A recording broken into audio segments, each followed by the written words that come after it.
Hi guys! Welcome to my channel! For today's video ay tuturuan ko kayo kung paano magbalot ng different shapes. Iba-ibang shapes. Bali guys, don't mind lang sa mga tatak nito kasi example lang to. Hindi naman to totally ito panadol. Huwag naman ito regalo mo. Things that you need are scissors, gift wrap, and if you want to put ribbons also, ayan. Ito lang yung ribbons na available ko. And kung may chance ka naman na mamili ng ribbons, it's better na ima-match mo lang siya kung anong kulay ang meron dito sa wrapper mo.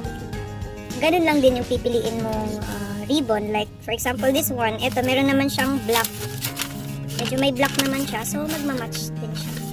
And tape pala guys, ayan, ayan. So, ayun, let's start. And please don't forget to like, comment, and subscribe my YouTube channel. Thank you.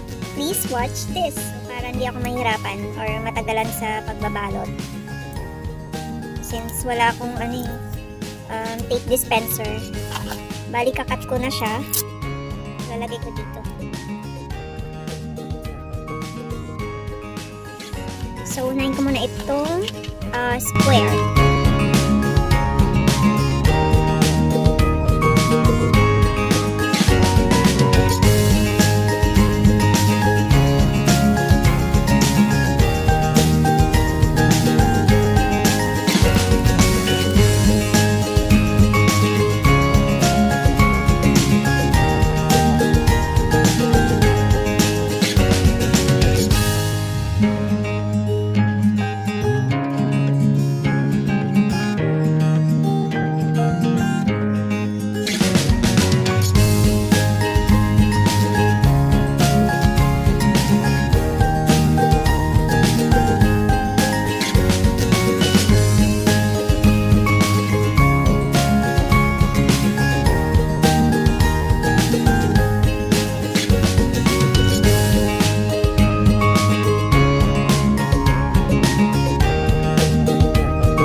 naman kayo, pwede nyo siyang stapler like this. Kasi pwede naman tayo mag-put ng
Oh, let me up with a bright smile on now.